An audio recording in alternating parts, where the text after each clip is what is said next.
The Packers are visiting the Lions while you guys are prepping your Thanksgiving food. Commanders at Cowboys for 4:30 p.m. Eastern Standard Time for when you guys are having your Thanksgiving feast. And 49ers at Seahawks for when you guys are in your food coma. You are listening to our Fumblerooski special for Thanksgiving football.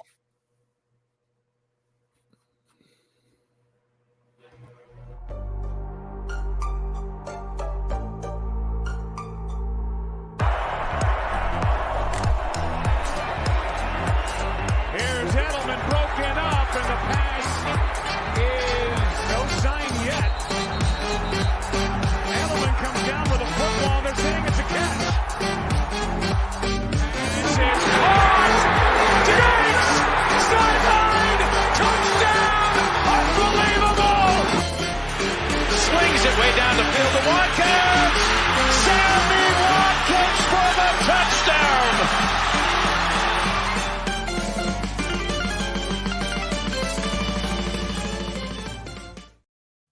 Welcome you to the Fumblerooski podcast. I'm Adam Wright with Chris Costich by Power 88 and Secret Weapon Consulting. English, it's a tough language.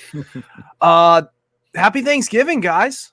So we are officially on to our Thanksgiving football special. So listen, if we are ranking the top 5 days in the football world, Thanksgiving football is going to be right up there. If it isn't, it's right there. It's top 5, 100%. Easily. And the best part about it is you get football throughout the day. And so while you're hanging out with your relatives, you get to, so you have the 12 o'clock games while you know, it'll be on in the background. It'll be a game. It may not be the best one, but it'll be a game, right? So Packers at Lions. We'll jump right into it right here. So this will be the time when everyone's going to be preparing their food. And you'll also probably be fighting with everyone who doesn't watch football about the Thanksgiving parade. And listen, don't get me wrong. We love a good tradition with the Thanksgiving parade. You got to have football on during it. I'm never watching the parade. You kidding me? My family will probably have it on for like the morning, but once 12:30 hits, it's football time. Exactly. And I get it. Like Packers at Lions isn't the best, but you know what the worst part of it is? What is it? My dog is the worst sometimes. You know what the worst part about it is when the Thanksgiving parade ends, right after it, you have the dog show. And everyone wants to watch the dog show. And I love my dogs as much as I want to murder this one right now that is in the other room barking. I love my dog. I'm probably going to be watching football with him. However, I cannot do the dog show. No. Put the damn game on. That pisses me off. I don't think I've ever watched the dog show once in my life. Yeah, if it weren't for football competing with it, I wouldn't have an issue with it. The problem is it goes on at the exact same time. So I'm like, guys, I want to catch the second half of this 12:30 game. Please put on the game. Yeah. Maybe it can be on the side, but football, you can't not watch football. No. But let's start with our 12:30 p.m. game. This is going to be the time again when you guys are cooking your pot, you're baking your pies. You're probably going to be starting with your turkey. Packers at Lions. It's pretty obvious who we believe this is going to win this game. I do like what the Packers are doing. I think Jordan Love is the right guy for the team. But the Lions are the team of today. The Packers are the team of tomorrow. They just started their rebuild. Aaron Rodgers just left last year. So this should be a Lions win and a good Thanksgiving for if you're a Detroit Lions fan. Yeah, and Lions at 7.5 in favor of Detroit, and I'd honestly say Lions by 7, but I wouldn't be surprised if the Lions also blow them out. It was they won by 14 the last time in Green Bay, so you know the Packers are going to try to get one back in Detroit. Probably going to come with a little bit more fire. but I don't see the Packers coming out with a win in this one. Yeah, and when you look at the Packers, this is a division game. I do see a path to this game being a competitive one, which is that the Packers keep Jordan Love on his feet, or they don't have it so his throws are being rushed every other play, because Aiden Hutchinson, he is going to be a factor in this game. This game is going to be won or lost in the trench, because if this line holds up, I think it'll be a game. If it doesn't, forget about it. Aiden Hutchinson's going to be all over you if you cannot hold if you can't hold it up. No, it definitely is. And the Packers O-line in general has kind of just been wishy-washy. The offense in general hasn't been great. Jordan Love's been pretty much the only bright spot. Christian Watson hasn't really been great this year. I'd expect the Lions defense to do the same thing that they did in the first game and just completely shut down this offense. And they did that in the first half of that first game. Packers offense only put up like 3 points. They were able to pick up some momentum towards the end, but at the end of the day, the Lions are just a better team, and I just don't see the Packers really coming away with anything today. Or certainly. So here's a quick little shout out to the Lions. This is one of the Lions' best years in decades. Actually, it probably is their best year in decades. This is their first time in 30 years where they're in first on Thanksgiving. Do we see any correlation to a potential Super Bowl season here?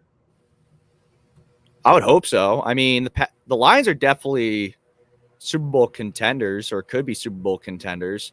I think my one worry is the strength of schedule, So you look at all of their wins. Yeah, they beat the Chiefs week 1. That was a huge win, right? Then they beat the Falcons, Packers, Panthers, Bucks. They got smoked by the Ravens, Raiders, Chargers, Bears. The 2 losses are against teams with a 500 record. And yeah, Falcons at the time had a winning record. Packers did not have a winning record. Panthers, obviously, they suck.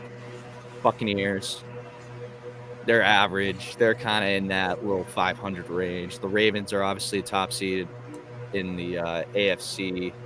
Raiders, not good. Bears, awful. Chargers, really bad.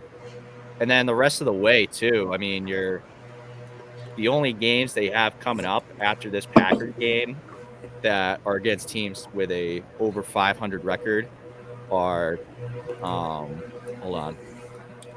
the Saints, if they can pick up a win this next week, and the Broncos, Vikings, Cowboys. Vikings twice, actually.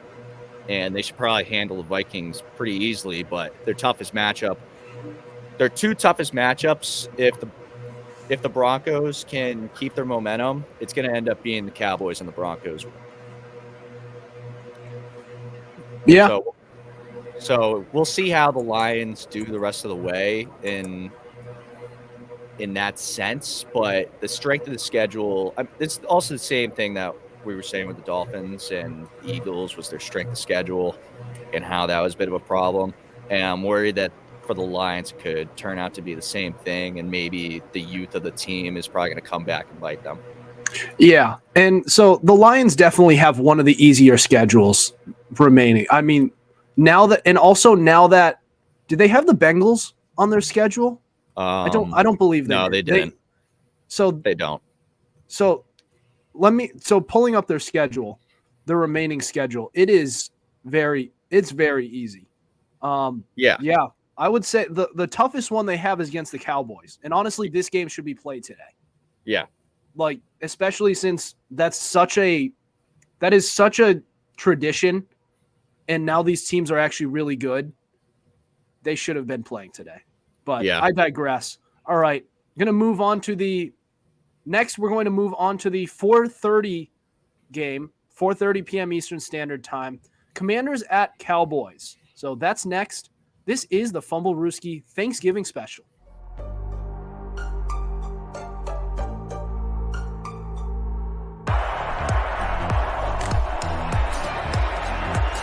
Here's Edelman broken up, and the pass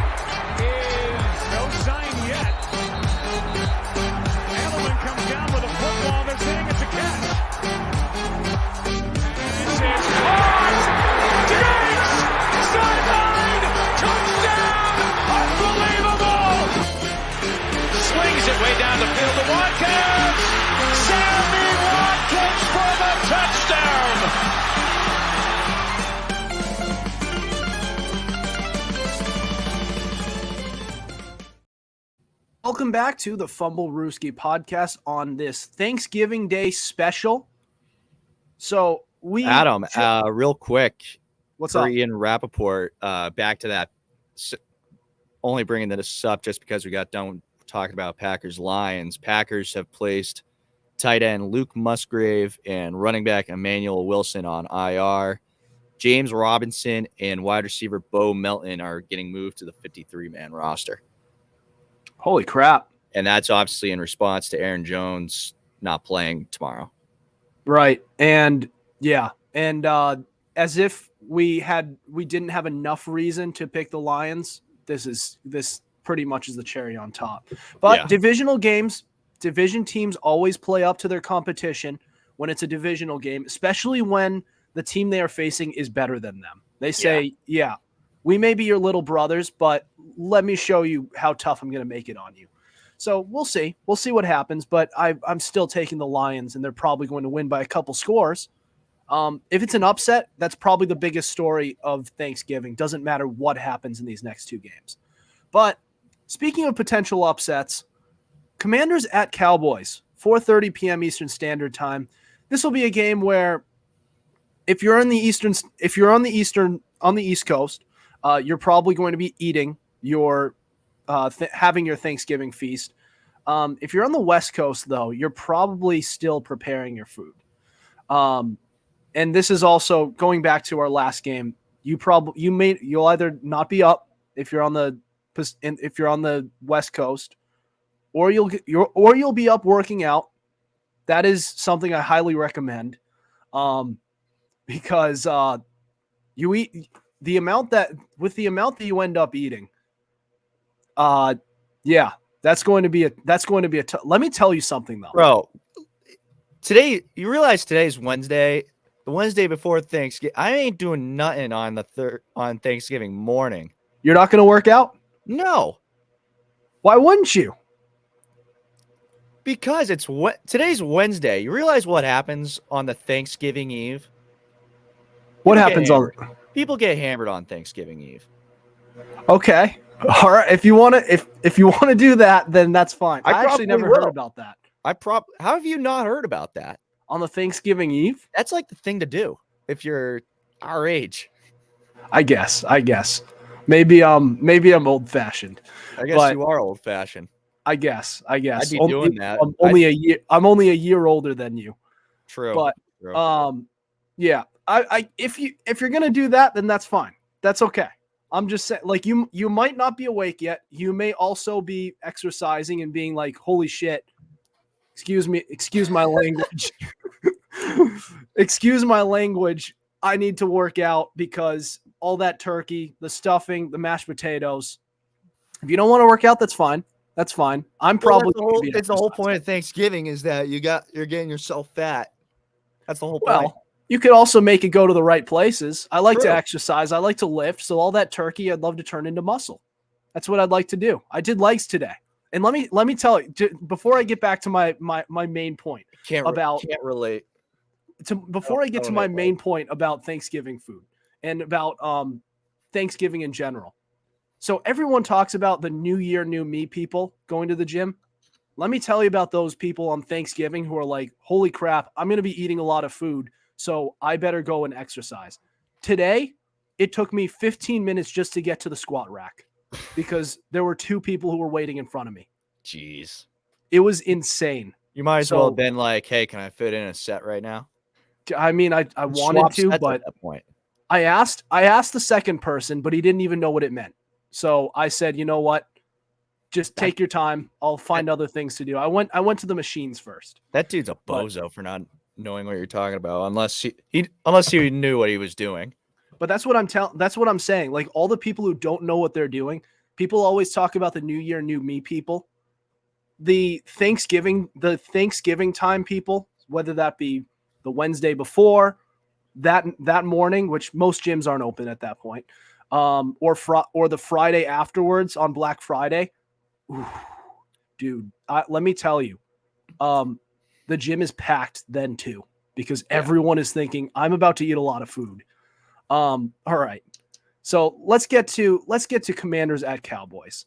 So All right, let me tell you something. If there is one game that's going to end in an upset, this is going to be it. Yeah, I agree.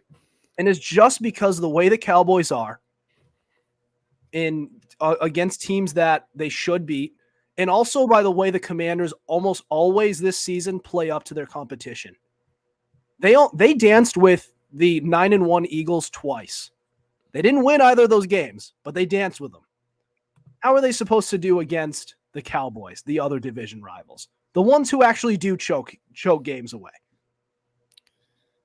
Yeah, I think that there is potential for the Commanders to have another really good game against a really good divisional rival. Like you said, it's the Cowboys. So the Cowboys, you don't know which team you're going to get, and you can say the same thing about the Commanders too. You don't know which team you're going to get for either side here. And surprisingly too, the spread, I mean, not surprisingly, but like the spread's at 12.5. And the way that the Commanders have played the Eagles the last two times, I wouldn't be surprised if they covered the spread there. But at the same time, the Cowboys defense is still very good. And the Washington O-line is still not great either. So there is that possibility where Sam Howell will probably get sacked 6 times and the Commanders aren't going to do anything about it. But we've seen time and time again that quarterback can get sacked 5+ times and still come away with a win. Joe Burrow, for example, Tommy DeVito this past weekend, sacked 9 times. They still picked up the win. Were we calling him Danny DeVito the entire episode yesterday? No. I swear I did. You must have called him Danny, but I remember I said Tommy. I heard you say Danny a couple times. Did I? So I thought, oh, maybe it is Danny DeVito. Because I don't watch It's Always Sunny in Philadelphia. I don't either. I just know the actor. But I know the actor, but like I just know the DeVito part. The Danny DeVito part, like that's something I barely know. But I think we may have called him Danny DeVito a couple times. We might have by accident, but either way. Yeah, regardless. But Sam Howell still is the guy for the Commanders. But I don't know if he's gonna have the guy performance, you know? Yeah. I'm with you 100%. I'm just saying, like, if there's any game that they are going to pull an upset in, it's against the Cowboys on Thanksgiving. Yeah. That's a game where I could see that happening. Now, on the other side of it, I'd also not be surprised if they drop a 50 burger on the Commanders and CeeDee Lamb gets 2 touchdowns and 150 yards. That's happened before too, because we know what the Cowboys are capable of. But if we're going to call an upset here, it's the Commanders at the Cowboys. That is a game where I do see happening. Even more than this next one that I will get to. Do we have any other thoughts before the end of this part of Thanksgiving Day football? Not necessarily. I mean, the other thing to note too is that the Cowboys are notorious for loving to beat up on the really bad teams too. I mean, the one of their losses was against a really bad team, but you look at the other wins that they had, they're absolutely smoking their competition too. I mean, I don't have the point differential up right now, but the point differential is pretty ridiculous in comparison to most other teams. Yeah, that is another fair point because they have beaten up on really bad teams. And not to say that the Commanders are a really bad team. I want to say that they're average. It's just like they're just not well put together. The defense is really bad. The offensive line, they've kind of have started to figure it out with Bieniemy's offense, and Sam Howell has proven that he can be that guy. And, you know, he's leading the league in passing yards. He is. It's just, I don't know how he is, but he is. It's because of Eric Bieniemy. But sure, regardless of that fact, it's the team just isn't really well or structured well enough right now to be considered like a good team. So I would say they're more like average than they are bad because they have shown they can compete. Yeah, I think I'm going to go. I think I'm going to go the same way you're going. The Cowboys are still. I think they're still going to win this game. Just if you're betting in this game, proceed with caution because I would not be surprised in the slightest if the Cowboys get upset here. Yeah. And I'll conclude with this.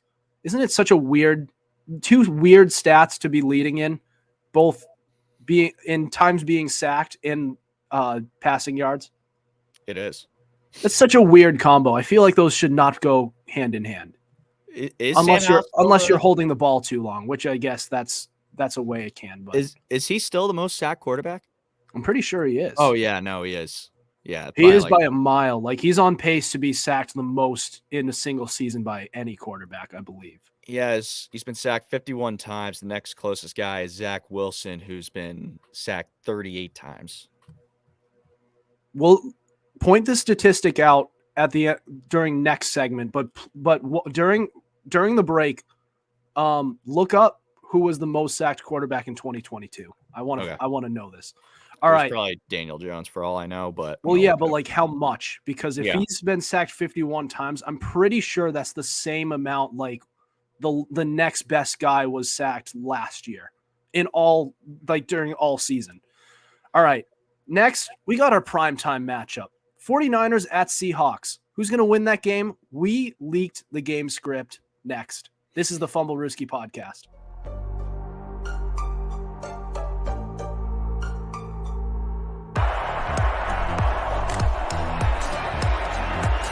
Here's Edelman broken up, and the pass is no sign yet.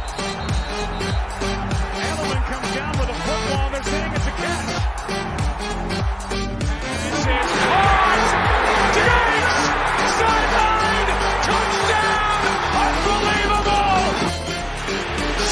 Way down the field to Watkins.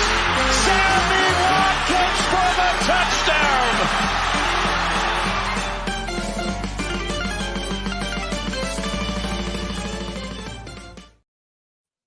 Welcome back to the Fumblerooski podcast by Power 88 and Secret Weapon Consulting. I'm Adam Wright with Chris Costich in our final game of this Thanksgiving special.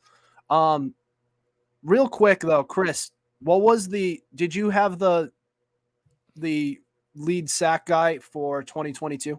It's Justin Fields and Russell Wilson tied at 55 sacks.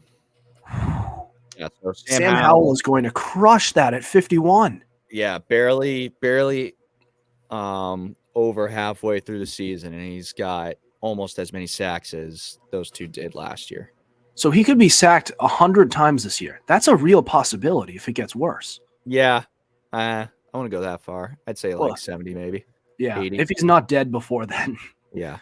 Because that kid's getting killed right now. Yeah. Some of it's his fault because he holds the ball on forever. He holds on to the ball forever. Oh, no, he definitely does. But I think he's also started to figure out that he's got to get rid of the ball quicker, and you can kind of see that too. Yeah. But there are still times where he is holding on to the ball too long. Yeah. Yeah. I'm definitely not giving the offensive line a pass. The offensive line is trash. But I'm just saying it's not all the offensive line's fault. He's always trying to find that big play. And a lot of times he does, but it comes at a price a lot of the time. In fact, 51 times it comes at a price. All right, 49ers at Seahawks. So this is at 8:20 p.m. Eastern Standard Time. This is the primetime matchup of Thanksgiving. All right, so this is going to be the time when on the Eastern Coast, you're either going to be asleep from your food coma, from all that turkey you ate, or you'll be having dessert. Chris, what's your favorite dessert? Apple pie. Thanksgiving? Apple pie? Easy. Ooh, I'm a pumpkin pie guy. I don't know. I'm an American, so I gotta have that apple pie. So am I. Pumpkin pie is pretty American to me. You don't think so? I'd say apple pie has that edge over it. I like apple pie too. Listen. Yeah. I like apple pie. Not to bash on pumpkin pie. Oh yeah. But... Yeah. Just respectfully. Pumpkin pie is better. Oh. All right, man. Whatever. But I do like apple pie. You got to have both. You can't have one without the other. In my opinion. You definitely can't. But throw in the vanilla ice cream. Okay. yeah, then we're talking. It also kind of depends on the type of apples you use too, right? If you use the red apples, it's going to be more sweet. But and it's weird because I've actually realized that it actually depends on the type of apple they have that makes the apple pie. If you have that is very true. If you have a Granny Smith apple, that apple pie is going to be a little bit sour. Right. Yeah. That's actually, because we're cooking desserts right now downstairs, and we have Granny Smiths, so we're gonna have some sour pie to be a little bit more sour. Yeah, I don't know. I think I like the sweeter kind though, but I definitely like the sweeter more than the sour. But yeah, because the sourness is gonna it's gonna overshadow the rest of the taste. Yeah, you know what I'm saying? Oh yeah. Yeah. All right. Let's get to this matchup. 49ers at Seahawks. All right. So this is a matchup. It's probably our best matchup we have going. But and this is the second this one has the second highest odds, I would say, of being an upset. I understand the Seahawks are better than the Commanders. And this is more of a Cowboys take. I understand the Seahawks are better than the Commanders, but I also think the 49ers are prepped to take care of business. Everyone's healthy now, which means you're going to get a 49ers victory. Also, the Seahawks are not looking as good as they did last year at this time. Not at all. Geno Smith, by the week, is looking more and more like the Geno Smith that we have known for over a decade. Yeah, this offense has been sputtering, to say the least. And chances are you might not even have Kenneth Walker for all we know. I haven't really seen anything else besides the fact that he's questionable. He's on two of my fantasy squads, and he's listed as questionable, projected 9 fantasy points. So I'm not thinking too highly on this Kenneth Walker train. Probably get more Zach Charbonnet in that running back rotation. Probably expect him to see more touches. But this 49ers unit is obviously just the team to beat. I mean, time in and time out, they have been, like, obviously when fully healthy, this is the best team in the league. Brock Purdy's back to his usual self, obviously. I can't really hear you. You can't? Oh, now I can hear you. I don't know what happened. I'll probably cut out for a second. But, yeah, the 49ers are just the team to beat. I expect them to handle the Seahawks. It is a divisional game, and the spread's at 7.5. I said this with the Lions and Packers game. I could see this being a 49ers win by 14, maybe 21 points, but I wouldn't be surprised if the Seahawks cover, obviously, because it's a divisional game. Yeah. And might I also add, this is going to be a must-win for the Seahawks. Oh, yeah. They've lost since I posted that reel where the Seahawks were 5-2, and they looked like they were even better than they were the last year. They're 2-1.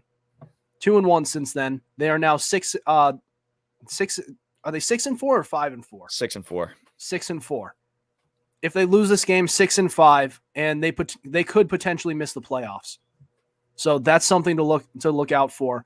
But this 49ers team, they're not like the Cowboys in the previous matchup, right?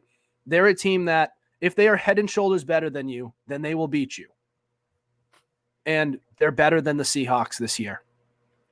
They're much better. And the Seahawks better start looking at alternative options at quarterback in the next couple of years, because they should not have given him that deal. I didn't like the deal when they gave it to him this offseason.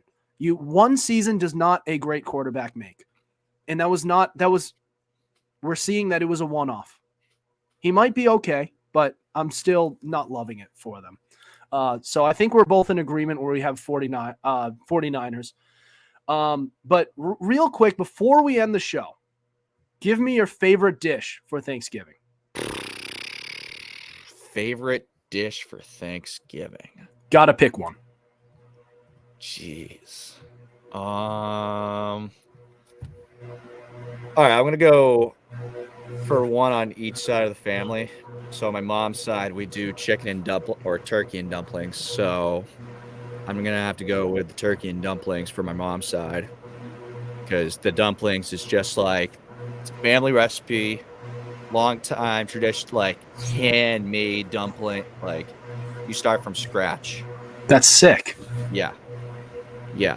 So I would go with that for my mom's side. For my dad's side, we don't do anything ridiculous besides like they'll do like appetizers like stuffed mushrooms or something like that.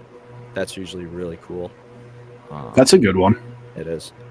In general though, I mean, you gotta go with the turkey for all around. I mean, that's usually always in my top spot. There you go. Yeah, getting the protein in. Yeah. Oh man, I'm torn because I can't have the big three of turkey, stuffing, and mashed potatoes. You can't take one without the other two. No. Can't take one out of the equation. No. But if I were to choose one, it's got to be the turkey. But everyone's going to pick the turkey unless you don't like turkey. Which at that point they're not even serving turkey at that, which is okay. You guys can do that. When you have the stuffing, do you have it bird in or bird out? What do you mean? Like the stuffing's coming from inside the bird or the stuffing? Hell yeah. Really? Oh, hell yeah. And then you add the gravy into it. Oh, gravy on your mashed potatoes too. That being said, I'm picking mashed potatoes. All right. I love me my carbs. Puts the comfort in comfort food. And the mashed potatoes, they got to be lumpy though. It's got to actually feel like mashed potatoes. If it's grinded up too much, then it's like potato paste. It's like you're just eating toothpaste that's potato flavored. Yeah, you don't need to be eating liquefied potatoes. Exactly. My mom doesn't get that. My dad does. And you can always tell who made the potatoes each year. And yeah, my mom's a great cook. Don't get me wrong. I disagree with her methods on making the mashed potatoes. That's all. She's great at making the turkey. She's awesome at making the stuffing. Just I disagree with the smooth potato paste. Have you tried away from the potatoes? Have you tried deep frying your turkey? I have not done that. I'm afraid to try it. One of my hometown friends, also my former college roommate, said that his family started deep frying turkeys, I think either last year or 2 years ago, and they're never going back. That's the thing. There's a lot of hype around deep frying a turkey, but I don't know if my family would be about it. That's the thing. Maybe I would try it on just a random night and be like, let's do a turkey dinner. Let's try deep frying this thing and see what the hype is about. But I'm not going to risk my Thanksgiving day, the one day in the year where it's like a tradition to eat. I'm not wasting it on that. Not that it would be wasting it. I don't want to risk it. It's also dangerous too if you're being an idiot about it. Right. There's so many videos of people just screwing it up and a fire just breaks out because you're not doing it right. You put too much oil in the pan or in the bucket. Man. Yeah. But okay. I don't know. Yeah. And also, like, people burn their turkeys all the time anyways. Because just the nature of cooking a turkey, it takes a long time to cook. You just put it in the oven, you let it sit there on low heat, and you have it in there all day. Yeah. So, like, I guess the risk is already there, but, like, deep frying a turkey, that is something that would be very new. Yeah. So I feel like it would also be easier to burn it at that point. All right. Any more thoughts before we end the show tonight? I actually just realized that there's a game on Friday afternoon too. Jets, Dolphins. That's right. We can talk about that game while we're recording on Friday. Yeah, we'll cover that on our Friday episode, as we now have 3 episodes this week. Tied for the most we've ever done on a Fumblerooski podcast posting week. So that'll be fun. Well, we brought our Friday episodes back, and we'll be covering that game. You know what? I'll just, before we end the show, brief story. I first saw this and I was like, why? Like, that's a dumb idea. Everyone's going to be out shopping. And my mom overheard me yelling at the TV saying that. And she said, well, it's for all the husbands who don't want to shop. Well, there you go. Yeah, Exactly. That's fair. And yeah, my girlfriend's trying to drag me out Black Friday shopping, and I'm using that as an excuse. Exactly. We have a podcast to record on Friday. Exactly. We have a podcast, and then I have to study for the Tuesday episode when I have to figure out, I have to watch the game. Yeah. Right? Yeah. So I can't possibly go shopping with you. No. Yes. Yeah. Yes. All right. Well, that'll do it for us tonight. Thank you for listening to us. We have new episodes out on Tuesdays at 7:30 p.m. Eastern Standard Time and Fridays at 5 o'clock p.m. Eastern Standard Time. Be sure to subscribe to our YouTube channel. We also have all our episodes available on Spotify, Spreaker, Apple Podcasts, iHeartRadio, Google Podcasts, and so much more. Also, be sure to follow our Instagram at Fumblerooski_podcast to keep up with our podcast and the latest coverage on the NFL, as well as our new TikTok page. Otherwise, happy Thanksgiving. Over and out.